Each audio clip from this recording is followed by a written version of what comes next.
رب العالمين والصلاة والسلام على سيد الأنبياء والمرسلين وعلى آله وأصحابه أجمعين। বন্ধুরা আমার, ভাইরা আমার, বাংলার জমিনে অসংখ্য আউলিয়ায়ে কিরাম ইসলাম প্রচার ও প্রসারের কাজে নিয়োজিত ছিলেন। তাদের মধ্যে অনেকের নাম আমরা জানি অথবা অনেকের নাম জানি না। আজ আমরা জানব মহান আল্লাহর ওয়ালি, যিনি চাঁদপুরের জমিনে শায়িত আছেন।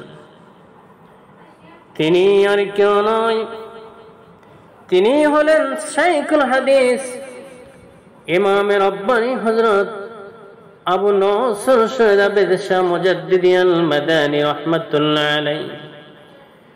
তার জীবনী সম্পর্কে আলোচনা করতে গেলে সর্বপ্রথম বলতে হয় মাওলানা মুহাম্মদ আল আমিন দেওয়ান আল আবিদি ইমামে রব্বানী কাইয়্যিমে জামান খলিফাতুর রাসূল আওলাদে রাসূল এবং মুফতি আজম হযরতুল আল্লামা সৈয়দ আবু নসর মুহাম্মদ আবেদ শাহ মুজাদ্দিদি রাহমাতুল্লাহ আলাইহি ছিলেন ইসলাম জগতের দ্বিতীয় খলিফা।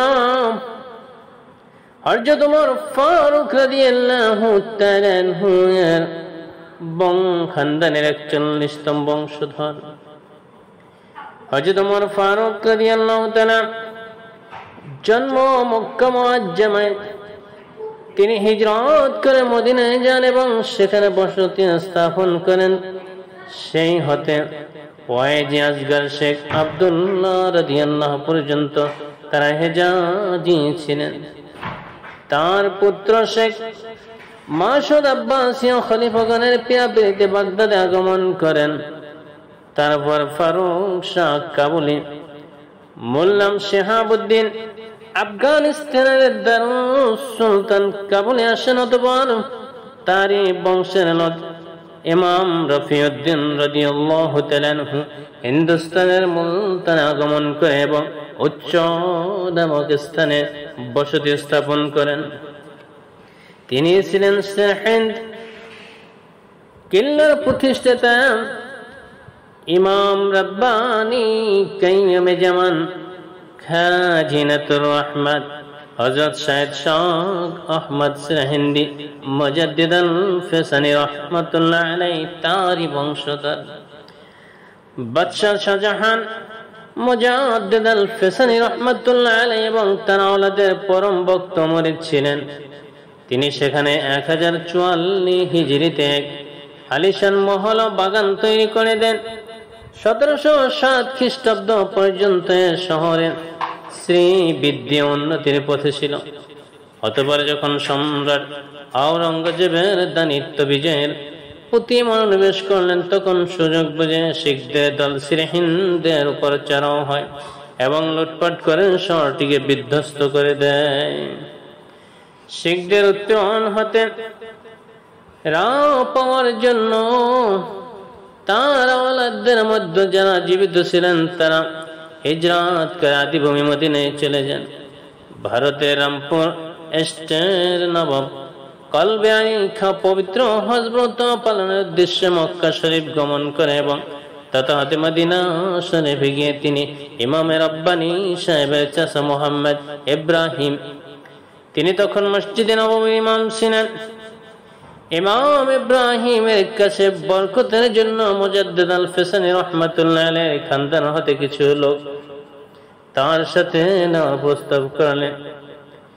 ইমাম রব্বানী সাহেবের ওয়ালিদ গনিন সহ ও তার আরেক চাচা মাওলানা এরশাদ হোসেন মুজাদ্দিদি সাহেবের সাথে নিয়ে ভারতের রামপুরে আসেন এবং তথায় নবাব তাদেরকে শান্তিপূর্ণভাবে বসবাস করার জন্য বহু জায়গা সম্পত্তি দেন।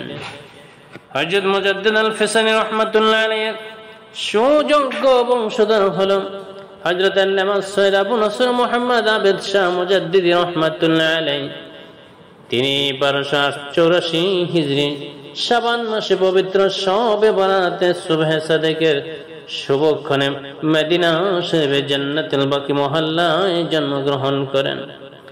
28 বছর বয়স পর্যন্ত তিনি সেখানে শিক্ষা অর্জন করেন। পরে হিন্দুস্তানের সিরহিন্দে আগমন করেন। হিন্দুস্তানে তিনি 57 বছর ইলমে হাদিস, ইলমে তাফসীর এবং ইলমে ফিকহের খিদমতে নিয়োজিত থাকেন। সঙ্গে সঙ্গে তিনি ইসলামের ভিতর অনৈক্য সৃষ্টিকারী বিভিন্ন ফিরকা, বিশেষ করে ওয়াহাবি জামাত, লা মাযহাব, দেওবন্দি, কাদিয়ানী, তাবলিগি, বায়াত, জামাত ইসলামী আর মুহাম্মদী প্রভৃতি ফিরকা এবং ইসলামের বাইরে শত্রু ইহুদি, খ্রিস্টান ও অন্যান্য দলের বাতিল আকীদা সমূহের বিরুদ্ধে বাহাস ও মুনাজারা অবিরাম জিহাদে নিয়োজিত ছিলেন। হিন্দুস্তানে তিনি প্রসিদ্ধ ছিলেন গজন ফর আহলে সুন্নাহ ও গজন ফর হিন্দ, হিন্দের সিংহ উপাধিতে। তিনি বায়াতে রাসূল সাল্লাল্লাহু আলাইহি ওয়াসাল্লামের সুন্নাতকে জিন্দা করেন এবং এর ফলে সকল বেদাতি বায়াতের মুলাসাত ঘটল। তার ভূমিকা হলো দ্বীনের তাজদীদের ভূমিকা, তাই তিনি হলেন মুজাদ্দিদ। তার তাজদীদ কাজ শুরু হলো হিজরি 14 শতকের শেষ ভাগে, পঞ্চদশ হিজরির প্রথম ভাগে। তাজদীদের নেতৃত্ব তিনি একক, সুন্নি জামাতকে জিন্দা করার ক্ষেত্রে তিনি একক, তাই তিনি ছিলেন ইমামে আহলে সুন্নাহ। তরিকতের ক্ষেত্রে বায়াতে রাসূল এর সন্ধানকারী, তাই তিনি ইমামে রাব্বানী। বাতিলের বিরুদ্ধে জিহাদে তাকে 2 বার কারাবরণ করতে হয়, একবার হিন্দুস্তানে, একবার বাংলাদেশে। 3 বার তিনি দুশমনে রাসূল সাল্লাল্লাহু আলাইহি সাল্লাম থেকে খাদ্যের সাথে বিষ প্রয়োগ করে হত্যা করতে উদ্যত হয়েছিল। আল্লাহ অশেষ রহমতে বহু কষ্টের পর উক্ত বিপদ থেকে তিনি মুক্তি পান। এরপরেও তিনি সত্যবাদী মানুষকে আহ্বানের মাঝে অসংখ্য বাধার সম্মুখীন হন। এত বাধার পরেও তিনি ছিলেন আপোষহীন সংগ্রামী মুজাহিদ, রাসূল সাল্লাল্লাহু আলাইহি ওয়াসাল্লামের প্রমুখ সৈনিক। 1947 খ্রিস্টাব্দের 14 আগস্ট যখন অখণ্ড ভারত ও পাকিস্তান বিভক্ত হয়ে যায়, তখন তিনি রাসূল করিম সাল্লাল্লাহু আলাইহি ওয়াসাল্লামের গায়বী নির্দেশে 1948 সনে হিজরত করে পূর্ব পাকিস্তান তথা বাংলাদেশে চলে আসেন এবং চাঁদপুর জেলাধীন হাজীগঞ্জ উপজেলায় মুজাদ্দিদ নগর গ্রাম বসতি স্থাপন করেন। সেখান থেকে তিনি এদেশের সকল ইসলাম বিকৃতিকারীদের বিরুদ্ধে দুর্বল সুন্নি ইসলামী আন্দোলন শুরু করেন। বহু বহসের মাধ্যমে ইসলাম বিকৃতিকারীদের বিভিন্ন জায়গায় নাস্তানাবুদ করেছেন এবং সুন্নাতের মুতাওয়াসিলা বায়াতে রাসূল সাল্লাল্লাহু আলাইহি ওয়াসাল্লামকে এদেশে পুনরায় পুনরুজ্জীবিত করে লাখ লাখ মুসলমানকে বায়াতে রাসূলের অন্তর্ভুক্ত করেন। অবশেষে তিনি 126 বছর বয়স 25 সফর 1409 হিজরি মোতাবেক 8 অক্টোবর 1988 23 আশ্বিন 1395 বাংলার শনিবার সকালে ঢাকার গেন্ডারিয়াস্থ তার জামাতার বাসভবনে ইন্তেকাল করেন। ইন্না লিল্লাহি ওয়া ইন্না ইলাইহি রাজিউন। তার মাজার শরীফ তার নিজ গ্রামের বাড়ি হাজীগঞ্জে স্থাপিত। প্রতি বছর 23 আশ্বিন 8 অক্টোবর তারিখে তার মাজার শরীফ প্রাঙ্গণে তারই নামে উরুসে ইমামে রাব্বানী উদযাপিত হয়। আল্লামা সৈয়দ মুহাম্মদ আবেদ শাহ মুজাদ্দিদি আল মাদানী রাহমাতুল্লাহ আলাইহির সংগ্রামী জীবন, ইমামে রাব্বানী কুতুবুল ইরশাদ মুজাদ্দিদ জামান শাইখুল ইসলাম মুফতি আজম সুলতানুল মুনাজির বাংলাদেশ আহলুস সুন্নাত ওয়াল জামাতের সভাপতি আল্লামা সৈয়দ আবু নসর মুহাম্মদ আবেদ শাহ মুজাদ্দিদি আল মাদানী রাহমাতুল্লাহ আলাইহি মদিনা মুনাওয়ারায় জন্মগ্রহণ করেন।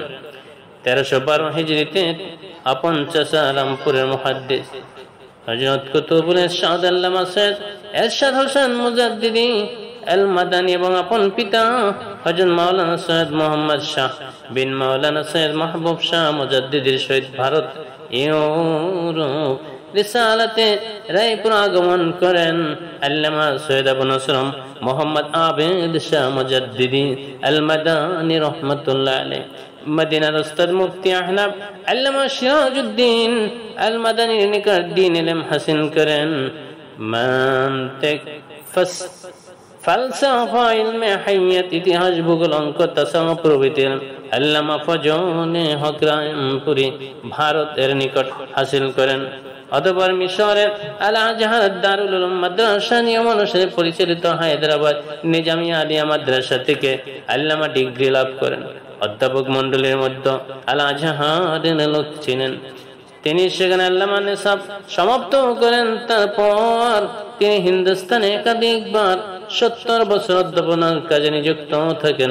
উল্লেখ্য তিনি সিয়াসত হাদিস গ্রন্থ বা হাদিসের 6টি গ্রন্থ ইমামে রব্বানী আল্লামা সৈয়দ মোহাম্মদ আবেদ শাহ মুজাদ্দিদি আল মাদানী রাহমাতুল্লাহ আলাইহি মুখস্থ ছিল। তার মধ্যে জামাত নিয়ম পরিচালিত মাদ্রাসায় অধ্যাপনা করেন 10 বছর। বাকি 60 বছর বিভিন্ন মাদ্রাসায় সিয়াসত হাদিস আর তাফসীর বিভাগে অধ্যাপনার কাজে নিযুক্ত থাকেন। বন্ধুরা আমার, ভাইরা আমার, বাহাসে ভূমিকা 1330 হিজরি পাঞ্জাবে খ্রিস্টান পাদ্রীর সহিত তার প্রথম বাহাজ হয়। ওই বাহাসে খ্রিস্টান পাদ্রীগণ মুশরিক সাব্যস্ত হন এবং পরাজয় বরণ করেন। তিনি আল জলসা শিয়াদিকে ইমাম হোসেন রাদিয়াল্লাহু আনহু হত্যাকারী ও বেদিন উল্লেখ করে বাহাসের চ্যালেঞ্জ প্রদান করেন। পরে ওই জলসায় উপস্থিত শিয়াদিকে ইমাম হোসেন রাহমাতুল্লাহ আলাইহি এর হত্যাকারী ও বেদিন সাব্যস্ত করেন এবং তাদের মৃত্যু পর্যন্ত বাহাসের চ্যালেঞ্জ প্রদান করেন। তিনি পূর্ব পাঞ্জাবে আম জলসায় লা মাযহাবিদের বেদিন ঘোষণা দিলে তাদের সাথে বহস অনুষ্ঠিত হয়। লা মাযহাবিদের ছিলেন মাওলানা সানাউল্লাহ আমরাশারি। ইমাম রব্বানী সাহেব আম জলসায় তাদের কি কোরআন হাদিসের দ্বারা বেদিন সাবিত করেন। আজ অবধি এর কোন উত্তর আসেনি।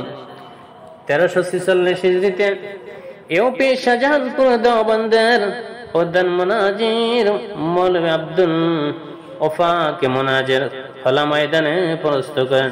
অপমানিত লাঞ্ছিত হয়ে মৌলভী সাহেব প্রস্রাবনে বাহানা দিয়ে মুনাজিরের ময়দান হাতে পলায়ন করেন।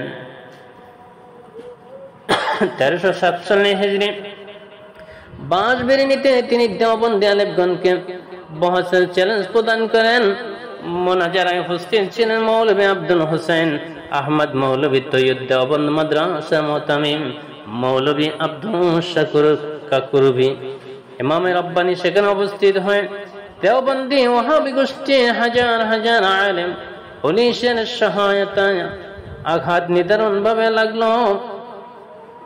ইমামত উলুমের প্রধান মুদাররিস মৌলভী ইয়াসিনের অন্তরে ছিল সুন্নিদের জন্য এক বিরাট সাফল্য।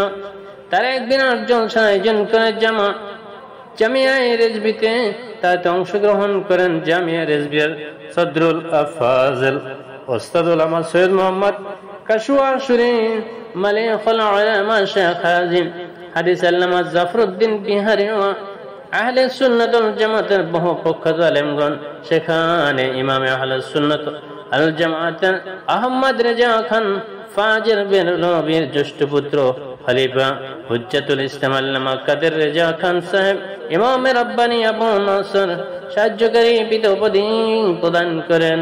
1348 হিজরিতে দিল্লির ফতেহপুর জামে মসজিদে তাবলীগ জামাতের প্রতিষ্ঠাতা ইলিয়াস মেওয়াতি কিয়াম ও মিলাদকে হারাম ও শিরক বলে দাবি করলে তিনি ইলিয়াসের প্রতি বহসের চ্যালেঞ্জ করেন।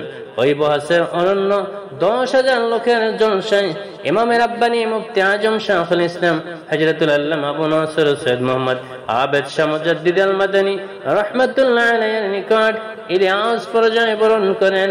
ইলিয়াস কিয়াম ও মিলাদকে হারাম ও শিরক বলে দাবি করে অথচ মাকরুহ পর্যন্ত সাবিত করতে অসমর্থ হন।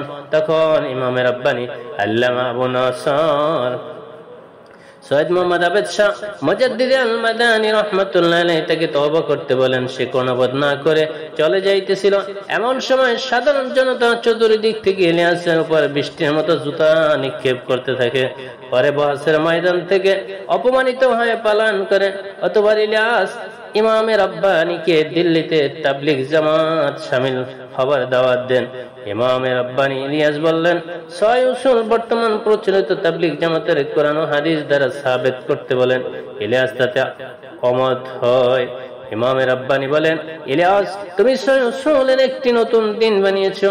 ইহা করে তুমি যে ইসলাম হতে খারিজ হয়ে গিয়েছো তাতে কোনো সন্দেহ নাই। মুসলমানগণ কখনো আল্লাহর পাঁচ উসুল বিশিষ্ট দিন ছাড়বে না এবং তোমার ছয় উসুলের দিন গ্রহণ করবে না। হ্যাঁ, তবে মুনাফিক এবং বেঈমান দল তোমার দিনে দাখিল হতে পারে। আমি তোমাকে কিয়ামত পর্যন্ত সময় দিলাম। তুমি যখন এবং যেখানে চাও পাঁচ উসুলের হক দিনের মোকাবেলায় ছয় উসুলের দিন সাবেত করো। তোমার বিদআত সিল্লা সাবেত করো। রাসূল পাক সাল্লাল্লাহু আলাইহি ওয়াসাল্লাম 600 বছর পর পরবর্তীত মিলাদ কিয়ামে তোমরা বিদআত হারাম ও শিরক বলে থাকো, তাহলে প্রায় 1350 বছর পর তুমি যে চিল্লা জারি করেছো তাহা কেন বিদআত হারাম হবে না? তাছাড়া মন গড়া সওয়াবের মাসআলা বলে কেন জাহান্নামের হকদার হবে? উত্তর দাও, তোমার কি নবী পাক সাল্লাল্লাহু আলাইহি ওয়াসাল্লামের হাদিস ইয়াদ নাই? বেদাতি চিল্লার রীতি চালু করে আজ যে দলিলহীন মন গড়া মাসালা বলবে তার ঠিকানা জাহান্নামে। প্রত্যেকটি বিদায়তি গুমরাহি এবং প্রত্যেক গুমরাহির পথে দোজখ নিয়ে পৌঁছায়। এ হাদিস অনুসারে তুমি কেন জাহান্নামী হবে না? ইলিয়াস মৃত্যু পর্যন্ত কোনো উত্তর দিতে পারে নাই। শুধু তাই নয়, তাবলীগ জামাতের আমির গোষ্ঠীর কোনো আমির আজ পর্যন্ত এই চ্যালেঞ্জের উত্তর দিতে পারে নাই। ইনশাআল্লাহ কিয়ামত পর্যন্ত কেউ এর উত্তর দিতে পারবে না। 1350 হিজরিতে ইমাম রাব্বানী আল্লামা সৈয়দ মুহাম্মদ আবেদ শাহ মুজাদ্দিদ রাহমাতুল্লাহ আলাইহি দিল্লির আমিনিয়া মাদ্রাসার প্রধান মুদাররিস বেফাকিয়াতুল্লাহর বাড়ির পাশে জলসা করিয়া তিনি তাকে বসের আহ্বান জানান এবং তাহার গুরুজনদের ইমাম সাবিত করিবার জন্য বলেন। তখন কিফায়াতুল্লাহ নিজে অপমান ও লাঞ্ছনার ভয়ে ঘর হতে বের হয় নাই। যখন হিন্দুস্তান দুই ভাগ বিভক্ত হলো তখন ভারতে মুসলমানদের উপর হিন্দুদের নিপীড়ন ও নির্যাতনের কোন পরিসীমা ছিল না। তারা মসজিদ সময় ভাঙতে শুরু করলো। মুসলমান রমণীদেরকে নির্যাতন করিতে লাগিল। মুসলমানদের হত্যা, তাদের ধন সম্পদ লুটতরাজ করা হিন্দু শিখদের পেশায় পরিণত হয়েছিল। রামপুরে সমস্ত জুলুম অত্যাচারের ব্যাপারে বিস্তৃতি লাভ করে যত আলেম ও পীর ছিলেন সকলে ভয় আতঙ্কগ্রস্ত। এই চরম মুহূর্তে ইমাম রাব্বানী আল্লামা সৈয়দ মুহাম্মদ আবেদ শাহ মুজাদ্দিদ আল মাদানী হিন্দুদের বিরুদ্ধে জিহাদের ফতোয়া দেন। 313 জন মুহাজিরের একটি বাহিনী গঠন করে তিনি জিহাদের ময়দানে নামাইয়া দেন। মাগরিব হইতে ফজর পর্যন্ত হিন্দুদের বিরুদ্ধে ভীষণ জিহাদ চলে। রামপুর টেস্টের সরকার সংবাদ পাইয়া ইমাম রাব্বানী আল্লামা সৈয়দ মুহাম্মদ আবেদ শাহ মুজাদ্দিদ রাহমাতুল্লাহ আলাইহিকে গ্রেফতার করে 6 মাসের কারাদণ্ড দিয়ে জেলে প্রেরণ করেন। ইমাম রাব্বানী রাহমাতুল্লাহ আলাইহি হাইকোর্টে আপিল করে 2 মাস পর কারাগার হতে মুক্তি লাভ করেন। অতঃপর তিনি রামপুর স্টেটের সরকার নওয়াব রেজা আলী খানের বিরুদ্ধে জিহাদের হুকুম দেন। ফলে 3 দিন পর্যন্ত রামপুরে কোনো সরকার ছিল না। বাধ্য হইয়া সরকার দিল্লি হইতে সৈন্য আনয়ন করিয়া পরিস্থিতি নিয়ন্ত্রণ করেন। অতঃপর আল্লাহর নবী এর গায়েবী নির্দেশে এই সময় তিনি হিজরত করিয়া তৎকালীন পূর্ব পাকিস্তান বর্তমান তাহা বাংলাদেশে চলে আসেন। 1950 সনে তিনি কুমিল্লা এডিএস এর সভাপতিত্ব মিলাদ ও কিয়ামের এক বাহাস করেন। তার বিরুদ্ধে ছিল বাঙালি ওয়াহাবি দল। তারা কিয়ামকে হারাম ও শিরক বলতো। ইমাম রাব্বানী আল্লামা সৈয়দ মুহাম্মদ আবেদ শাহ মুজাদ্দিদ আল মাদানী রাহমাতুল্লাহ আলাইহি কিয়ামকে কোরআনের হাদিস ফিকহ ও উসুল দ্বারা ওয়াজিব সাবিত করেন। ওয়াহাবী আলেমগণ কোন প্রকার উত্তর দিতে সক্ষম হয়নি। 1953 সালে কুমিল্লা জেলাধীন কসুয়া থানার কারি ইব্রাহিমের পুত্র কুমিল্লা ম্যাজিস্ট্রেট করে সরকার ইমাম রাব্বানী আল্লামা সৈয়দ মুহাম্মদ আবেদ শাহ রাহমাতুল্লাহ আলাইহি নামে 500 ধারায় মোকদ্দমা করেন। মোকদ্দমার কারণ উল্লেখ করে তিনি দেওবন্দি আলেমদের বেঈমান বললেন। অতবার ম্যাজিস্ট্রেট সাহেব তাহার সামনে পক্ষ হইতে উলামায়ে কেরামগণকে কোরআন হাদিস দ্বারা বহাস করে উভয়ের সত্যতা প্রমাণের জন্য সুযোগ দেন। শর্ত থেকে ইমাম রাব্বানী আল্লামা সৈয়দ আবেদ শাহ মুজাদ্দিদি আল মাদানী রাহমাতুল্লাহ আলাইহি দোষী সাব্যস্ত হলে তাকে সাজা দেওয়া হবে। প্রায় 10,000 লোকের সমাবেশে 7 দিন ধরে 22টি মাসালার উপর বহাস চলেন। উক্ত বহাস ওয়াহাবীদের পক্ষে মাওলানা তাজুল ইসলাম ব্রাহ্মণবাড়িয়া, মাওলানা মোহাম্মদ ওয়াহাব মুহতামিম বড়কাটারা মাদ্রাসা ঢাকা, মাওলানা কুরবান আলী সহ কয়েকশো ওয়াহাবী আলেম উলামা উপস্থিত ছিলেন। কিন্তু আল্লাহর অশেষ রহমতে তারা 7 দিনের মধ্যে কোনোদিন কোন মাসালার উপর তাদের সত্যতা প্রমাণ করতে পারেনি। পরে তারা বহাসের মাঠে চরমভাবে অপমানিত হয়। প্রত্যেককে তাদের বুজুর্গদের মধ্যে মাওলানা কাশেম নানুতুবি, মৌলানা রশিদ আহমেদ গাঙ্গুহি, খলিল আহমেদ আম্বেটবি, মৌলানা আশরাফ আলী থানভীর উপর যে কুফরি ফতোয়া দেওয়া হয়েছে তা খণ্ডাতেই পারেনি। ইমাম রাব্বানী তাদের লিখিত বই পুস্তক, কোরআন হাদিস, ইজমা, কিয়াসের ভিত্তিতে তাদেরকে জবরদস্ত বেঈমান সাব্যস্ত করেছেন। ওয়াহাবীদের দাবি ছিল আল্লাহর নবী গায়েব জানেন না। যদি কেউ বিশ্বাস রাখে যে আল্লাহর নবী গায়েব জানেন তবে সে মুশরিক। ইমাম রাব্বানী আল্লামা সৈয়দ আবেদ শাহ রাহমাতুল্লাহ আলাইহি প্রত্যেকটা দলিল দ্বারা শক্তভাবে প্রমাণ করেছেন যে নবী পাক সাল্লাল্লাহু আলাইহি ওয়াসাল্লাম এর ইলমে গায়েব ছিল এবং তা আল্লাহর পাক থেকে তাকে জানাইয়া দিয়েছেন।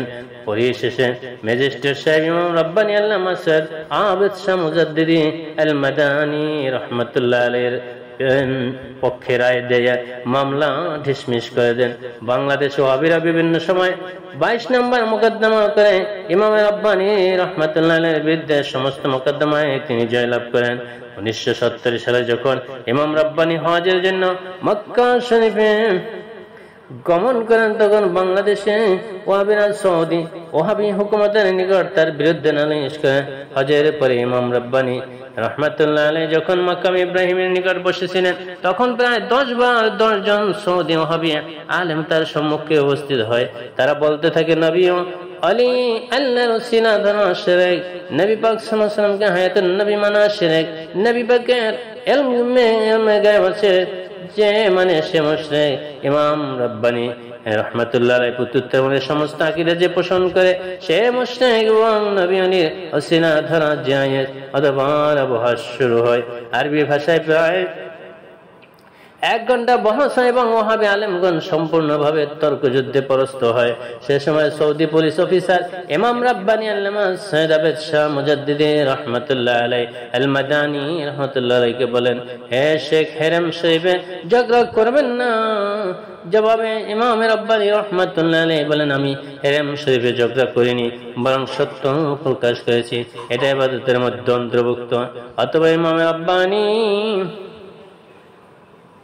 রওজা শরীফ জিয়ারত করেন। জিয়ারত শেষে শাস্ত্র ভাইয়ের ছেলের সন্ধানে মদিনা শরীফ দারুল হাদিস মাদ্রাসায় বহু আলেমগণকে দেখতে পান। তাদের সাথে কথোপকথনে এক পর্যায়ে তর্কের সৃষ্টি হয়। ওয়াহাবীদের আকীদা বাইনাস সালাতাইন 2 ওয়াক্তের নামাজে 1 ওয়াক্তে পড়া জায়েজ, কিন্তু ইমাম রাব্বানী রাহমাতুল্লাহ আলাইহি কোরআন হাদিস দ্বারা প্রমাণ করেন যে এটা কোনোভাবেই জায়েজ নয়। 1975 সালের 23 এপ্রিল ইমাম রাব্বানী আল্লামা সৈয়দ আবেদ শাহ মুজাদ্দিদি আল মাদানী রাহমাতুল্লাহ আলাইহি সিলেটের হবিগঞ্জে এক সুন্নি সম্মেলন যান। সেখানে তিনি নিজে সভাপতি ছিলেন। সম্মেলনের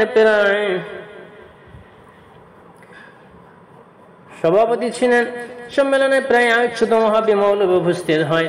মাওলানা আব্দুল লতিফ ফুলতনি ওয়াজ আরম্ভ করলে কতিপয় ওয়াহাবী মৌলবী তাকে তাবলীগ সম্পর্কে অভিমত প্রকাশ করতে বলেন। ফুলতনি পীর সাহেব তাবলীগ সম্পর্কে কোনো বক্তব্য না রেখে শুধু বলেন, আমি তাবলীগ জামাতকে পছন্দ করি না, আমি কাকেও কাফের বলি না। তারপর ইমাম রাব্বানী রাহমাতুল্লাহ আলাইহি মাইক হাতে নিয়ে সমস্ত ওয়াহাবীদের তাদের লিখিত বই দ্বারা কাফের সাব্যস্ত করেন। তাবলীগ জামাতের প্রতিষ্ঠাতা মৌলভী ইলিয়াসকে তার লিখিত কিতাবে মালফুজাত দ্বারা প্রমাণ করেন। এর বিরুদ্ধে মালফুজাত দ্বারা প্রমাণ করেন। এবং ইসলামের 5 স্তম্ভের পরিবর্তে মন গড়া 6 স্তম্ভ বানিয়ে সেই স্তম্ভ থেকে খারিজ হয়ে গেছে। এভাবে তিনি বাংলার এক প্রান্ত থেকে অন্য প্রান্তে ইসলাম বিকৃতকারীদের বিরুদ্ধে আপোষহীন সংগ্রাম চালিয়ে যান জীবনের শেষ নিঃশ্বাস ত্যাগ করা পর্যন্ত। বিশেষ করে তিনি তার যুগে একমাত্র ব্যক্তি যিনি গোটা মুসলিম জাতিকে নজনি হবে সর্বগ্রাসী বিদআতের খপ্পর হতে মুক্ত করে আহলে সুন্নাত ওয়াল জামাতের উপর এনে প্রতিষ্ঠা করেছেন। কোরআন ও সুন্নাহ বর্ণিত বায়াতে রাসূল পাক সাল্লাল্লাহু আলাইহি ওয়াসাল্লামের যারা দাবি জারি করেছেন তিনি ইসলাম জগতের দ্বিতীয় খলিফা হযরত ওমর ফারুক রাদিয়াল্লাহু তাআলা আনহুর খানদানের লোক। হযরত ওমর ফারুক রাদিয়াল্লাহু এর দ্বারা ইসলাম শক্তিশালী হয়। তারই খানদানের হলেন ইমাম রব্বানী আল্লামা সৈয়দ আবু নাসর মুহাম্মদ আবেদ শাহ মুজাদ্দিদ আল মাদানী রাহমাতুল্লাহ আলাইহি। তার তেজস্বিতা ছিল হযরত ওমর ফারুক রাদিয়াল্লাহুর মতোই। অবশেষে তিনি 126 বছর বয়সে 25 সফর 1409 হিজরি মোতাবেক 8 অক্টোবর 1988 ইংসানের 23 আশ্বিন 1395 বাংলার শনিবার সকালে ঢাকা কেন্দ্রীয় জামাতের বাসভবনে ইন্তেকাল করেন। ইন্না লিল্লাহি ওয়া ইন্না ইলাইহি রাজিউন। ইমাম রব্বানী আল্লামা সৈয়দ আবেদ শাহ মুজাদ্দিদ রাহমাতুল্লাহ আলাইহির কারামাত। বিসমিল্লাহির রহমানির রহিম। আলা ইন্না আউলিয়া আল্লাহ লা খাউফুন আলাইহিম ওয়া লাহুম ইয়াহজানুন। খোদাওয়ান্দ করিম কালামে পাকে ফরমান আউলিয়া কিরামদের কোনো ভয় নাই এবং তারা চিন্তিত হবেন না দুনিয়াতে, মওতে, কবরে, হাসর, মিজান ও পুলসিরাতে কোথাও তারা ভয় করবেন না। কেননা আল্লাহর ওলিদের অন্তরে আল্লাহ ব্যতীত আর কারো কোনো প্রকার ভয় ভীতি নাই। আল্লাহর ওলিরা একমাত্র সর্ব অবস্থায় আল্লাহকে ভয় করেন। হাদিসে কুদসিতে আছে আলা আউলিয়া তাহতা কাবাইলা ইয়ারফিকুহুম গায়রে। আল্লাহর ওলিগণ আল্লাহ পাকের জুব্বার নিচে থাকেন, তাদের একমাত্র আল্লাহ চেনেন, অন্য আর কেউ চেনেন না। তাদের বাহ্যিক কার্যের দ্বারা কিছুটা প্রমাণ পাওয়া যায় তারা আল্লাহর ওলি, এবং কারামতের দ্বারা আল্লাহর ওলিদের সঠিক পরিচয় পাওয়া যায়। এই জন্য হাদিস শরীফে উজ্জ্বল প্রমাণ রয়েছে কারামতুল আউলিয়া হাক্কুন, অর্থাৎ আল্লাহর পাকের কারামত হলো সত্য। অন্য হাদিসে আছে রাসূল পাক সাল্লাল্লাহু আলাইহি ওয়াসাল্লাম বলেছেন আল্লাহ কারাম রাসূল পাক সাল্লাল্লাহু আলাইহি ওয়াসাল্লাম আছে অনিগণ হজের মৌসুমে যার যার কবর থেকে বের হয় সুপ্ত দেহ নিয়ে হজে অংশগ্রহণ করেন। এমনি ভাবে বিভিন্ন মতে যোগ্য কিতাব অকট্ট প্রমাণ রয়েছে আল্লাহর ওলিগণ জিন্দা তারা সুপ্ত দেহ নিয়ে কবর শরীফ থেকে বের হয়ে আল্লাহর সৃষ্টি জগৎ ভ্রমণ করেন।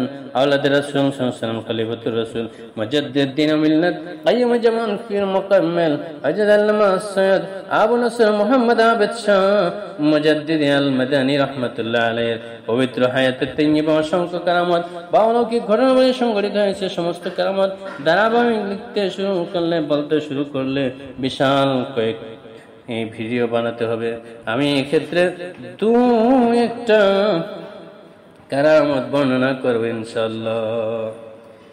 8 অক্টোবর 1988 হিজরির শনিবার আল্লামা আবু নসর সৈয়দ মুহাম্মদ আবেদ শাহ মুজাদ্দিদি আল মাদানী রাহমাতুল্লাহ আলাইহি ইন্তেকালের পূর্ব মুহূর্তে সাজ্জাদ শিল্পী কামেল হযরত আল্লামা সৈয়দ মুহাম্মদ বাহাদুর শাহ মুজাদ্দিদি আল আবিদি ও হযরত আল্লামা আলহাজ মাওলানা খাজা তাইয়্যিবুল ইসলাম সহ সংখ্য উলামায়ে কেরাম ও ভক্ত মুরিদান অধৈর্যের মধ্যে জন্য অপেক্ষা করিতেছিলেন যে না জানি কখন তিনি সবাইকে আল্লাহর সান্নিধ্য চলে যান। এমন সময় হঠাৎ করে তিনি উপস্থিত সবাইকে লক্ষ্য করে বললেন, তোমরা সকলে আদব সহকারে আল্লাহর নবী সাল্লাল্লাহু আলাইহি ওয়াসাল্লামের প্রতি সালাত ও সালাম পাঠ করো। আল্লাহর হাবিব সাল্লাল্লাহু আলাইহি ওয়াসাল্লাম তাশরীফ মোবারক এনেছেন। ঠিক এমনি মুহূর্তে উপস্থিত সবাই লক্ষ্য করেন ঘরের ভিতর মেশকাম্বরের খুশবু বের হচ্ছে, সমস্ত ঘর নূরে আলোকিত হয়ে গেছে। আর মুহূর্তের মধ্যে তিনি সবাইকে চিরবিদায়ের জন্য আল্লাহর সান্নিধ্য চলে গেলেন। ইন্না লিল্লাহি ওয়া ইন্না ইলাইহি রাজিউন। 1962 সালে 16 মার্চ ইমাম রব্বানী রাহমাতুল্লাহ আলাইহি চাঁদপুর জেলার শাহরাস্তি উপজেলার মাওলানা মোহাম্মদ মুমতাজউদ্দিন আল আবিদীকে একটি জরুরি চিঠি দিয়ে লাকসাম গাজী মারা আলিয়া মাদ্রাসা অধ্যক্ষ মাওলানা আব্দুল মজিদের নিকট পাঠান। মাওলানা মমতাজউদ্দিন চিঠিখানা পৌঁছে দিয়ে ফেরার পথে লাকসাম স্টেশনে পৌঁছে ভুলবশত চট্টগ্রামে একটি ট্রেনে উঠে পড়েন। ট্রেনটি চট্টগ্রাম উদ্দেশ্যে ছেড়ে যাওয়ার কিছুক্ষণ পর তিনি জানতে পারলেন তার চট্টগ্রামগামী ট্রেন। তাই তিনি ট্রেন থেকে নামার জন্য বেকুব হয়ে গেলেন, ছটফট করতে লাগলেন। এক পর্যায়ে লাফ দিয়ে ট্রেন থেকে পড়ে যাওয়ার জন্য প্রস্তুতি নিচ্ছিলেন। এই সময় একজন লোক তাকে ধরে ফেললেন। এমন সময় তিনি কোনো উপায় না পেয়ে ইমামে রাব্বানীকে চিৎকার দিয়ে ডাকতে শুরু করলেন। কিছুক্ষণ পরে তিনি লক্ষ্য করলেন হঠাৎ ট্রেনটি থেমে গেছে, আর তিনি দ্রুত ট্রেন থেকে নেমে চাঁদপুরে একটি ট্রেনে সরাসরি হাজীগঞ্জে ইমামে রাব্বানীর দরবার শরীফে চলে গেলেন। যেতে রাত হয়ে যায়, তিনি দরবার শরীফে গিয়ে খানকা শরীফের দরজায় আওয়াজ দিতে মুর্শিদ কিবলা বলে উঠলেন, কোন হ্যায়? তিনি বললেন, হুজুর হাম মুমতাজ। হুজুর কিবলা বললেন, क्यों इंतजार किया? জবাবে তিনি বললেন, अफसोस सब कुछ जानते हैं। হুজুর কিবলা বললেন, अरे बेवकूफ, तुमने क्यों उधर क्या मैं कैसे जानते हैं? তিনি একই জবাব দিলেন। হুজুর কিবলা বললেন, নাবালক বাচ্চা, তুমি अकायद पर नहीं करम तो औलिया हक्कन। बच्चा चिटगंगी ट्रेन में भूले उठ गया तो क्या हुआ? जुमको सर्द बोली তিনি দ্রুত চলে গেলেন আর তার শরীর কেঁপে উঠল। তিনি উপলব্ধি করলেন মুর্শিদ কিবলা বেলায়েতের এক উজ্জ্বল প্রদীপ। 1971 সালে যখন বাংলাদেশ চরম সংঘর্ষ বাধে, তখন শত্রুপক্ষ পাঞ্জাবি সৈন্যদের কাছে ইমামে রাব্বানী রাহমাতুল্লাহ আলাইহি সম্পর্কে মিথ্যা তথ্য প্রদান করেন। সে মোতাবেক পাঞ্জাবিরা ইমামে রাব্বানী রাহমাতুল্লাহ আলাইহি মসজিদের 9 জন মুসল্লিকে আটক করে তারা ইমামে রাব্বানী রাহমাতুল্লাহ আলাইহি 9 জনকে গুলি করে হত্যা করার জন্য নদীর পারে লাইন দাঁড় করায়। প্রথমে রাখা হয় ইমামে রাব্বানী সাহেবকে। আল্লাহ ও রাসূল সাল্লাল্লাহু আলাইহি ওয়াসাল্লামের অশেষ মেহেরবানিতে তারা যে রাইফেল দিয়ে গুলি করার চেষ্টা করে সেই রাইফেল অকেজো হয়ে যায়। এভাবে বেশ কয়েকটি রাইফেল দিয়ে চেষ্টা করে, কোনো রাইফেল দিয়ে গুলি বের হয় না। তখন পাঞ্জাবি কমান্ডার ইমামে রাব্বানী সাহেবকে জাদুকর বলে এবং লাইন হইতে সরে যাওয়ার নির্দেশ দেয়। তিনি লাইন হইতে সরে যাওয়ার পর বাকি 9 জনকে পাঞ্জাবি গুলি করে শহীদ করে দেয়। ইমামে রাব্বানী রাহমাতুল্লাহ আলাইহি 1974 সালে বিবারিয়া কসবায় মুফতি গাজী ওয়াহিদুর রহমান জিহাদি আল আবিদি ও রমজান আলী দরবেশকে সাথে নিয়ে নারায়ণগঞ্জ বর্তমান গাজীপুর জেলার কালীগঞ্জে সোমবাজারে সুন্নি মহাসম্মেলন গেলেন। সম্মেলন শেষে ফেরার পথে মেলটন কিনারো যোগবাড়িতে ফেরার পথে ওয়াহিদুর রহমান জিহাদি মুর্শিদ কিবলাকে অনুরোধ করলেন তার বাড়িতে যাওয়ার জন্য। তিনি তাকে বললেন, তোমার বাড়ি যেতে হলে কোন স্টেশন নামতে হবে তা আমাকে স্মরণ করে দিও। তারা যে মেল ট্রেনে ছিল তা খবরা থেকে সারার পর কুমিল্লা পর্যন্ত কোনো স্টপেজ নাই।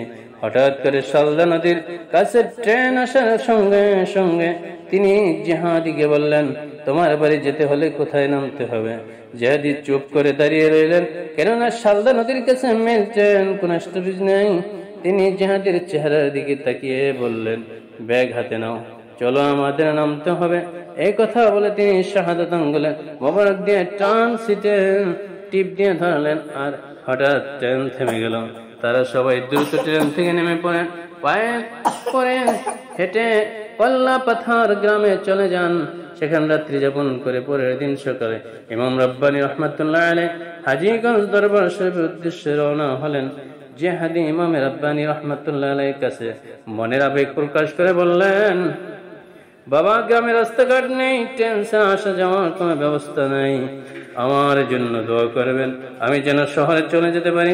ইমাম রাব্বানী রাহমাতুল্লাহ আলাইহি কিছুক্ষণ চোখ মোবারক বন্ধ করে রাখলেন, চোখ খুলে বললেন, ওয়াহিদুর রহমান, তোমার গ্রাম শহর হয়ে যাবে। তোমার পায়ের নিচে মাটির তলায় কোটি কোটি টাকার সম্পদ রয়েছে, এ মাটির নিচে গ্যাস আছে, তৈল আছে, স্বর্ণ আছে, এখানেই থাকো। তখন জাহাদি বললেন, বাবা, আমার পিতা আমাকে বাড়ি করার জন্য যে জায়গা দিয়েছে তার চারপাশ খোলা, আপনার মেয়েকে নিয়ে কি করে থাকবো? তখন তিনি পকেটে হাত দিয়ে বললেন, ধরো, সব ঘর বিল্ডিং করে ফেলবে। ইমাম রাব্বানী রাহমাতুল্লাহ আলাইহির কথা আজ বাস্তবে প্রমাণিত হয়েছে। বিগত প্রায় 40 বছর আগে তিনি যে নির্দেশ করেন বলেছিলেন এখানে গ্যাস ও তৈলের খনি আছে, ঠিক সে স্থানে গ্যাস ও তৈলের খনি আবিষ্কৃত হয়েছে। সুবহানাল্লাহ, আল্লাহর শান কত মহান। 1977 সালে কুমিল্লা জেলার অন্তর্গত ফকিরবাজার উচ্চ বিদ্যালয়ের সামনে পবিত্র ঈদে মিলাদুন নবী সাল্লাল্লাহু আলাইহি ওয়াসাল্লাম মাহফিলে ইমামে রাব্বানী সৈয়দ আবেদ শাহ রাহমাতুল্লাহ আলাইহি মুজাদ্দিদি আল মাদানী রাহমাতুল্লাহ আলাইহির সঙ্গে মুফতি গাজী ওয়াহিদুর জাহাদি যান। মাহফিলে বহু সুন্নি উলামা ইকরাম উপস্থিত ছিলেন। আনুমানিক সন্ধ্যা 7টায় আকাশে প্রচন্ড ঝড় তুফানের আলামত দেখা যায়। হঠাৎ করে বৃষ্টি শুরু হয়। মাহফিলে কমিটির সভাপতি মোহাম্মদ হাসান আলী ইমাম রাব্বানী রাহমাতুল্লাহ আলাইহির কাছে এসে বলেন, হুজুর, আমরা বহু আশা ভরসা করে আপনার দাওয়াতের মাহফিলের ব্যবস্থা করেছি। আপনার মূল্যবান ওয়াজ শোনার জন্য বহু দূর দূরান্ত থেকে লোকজন এসেছে। বৃষ্টি হলে লোকজন কোথায় যাবে? এই কথা শোনার পর ইমাম রাব্বানী রাহমাতুল্লাহ কিছুক্ষণ চোখ মোবারক বন্ধ করে বললেন, ওয়াহিদুর রহমান, যাও, ওয়াজের কাজ চালু করো, অর্থাৎ মাহফিলে ওয়াজ করতে যাও। জিহাদি সাহেব নির্দেশ পেয়ে মাহফিলে মঞ্চে ওয়াজ করতে চলে গেলেন। ঘর হতে বের হয়ে দেখলেন কোনো ঝড় বৃষ্টি নেই, সারা রাত ওয়াজ মাহফিল চললো। এক আশ্চর্য বিষয়, সকালবেলা দেখে গেল ফকির বাজার গ্রাম ব্যতীত গোটা এলাকায় প্রচন্ড ঝড় বৃষ্টির অসংখ্য ঘর বাড়ি গাছপালা নষ্ট হয়ে গেছে। ফকির বাজারে কোনো বৃষ্টি ঝড় হয়নি, বরং আকাশ পরিষ্কার পরিচ্ছন্ন ছিল। আল্লাহর ওলির ইকরামত এতে প্রমাণিত হয় যে ইমাম রাব্বানী আল্লামা আবু নসর সৈয়দ মুহাম্মদ আবেদ শাহ মুজাদ্দিদ আল মাদানী রাহমাতুল্লাহ আলাইহি আল্লাহর একজন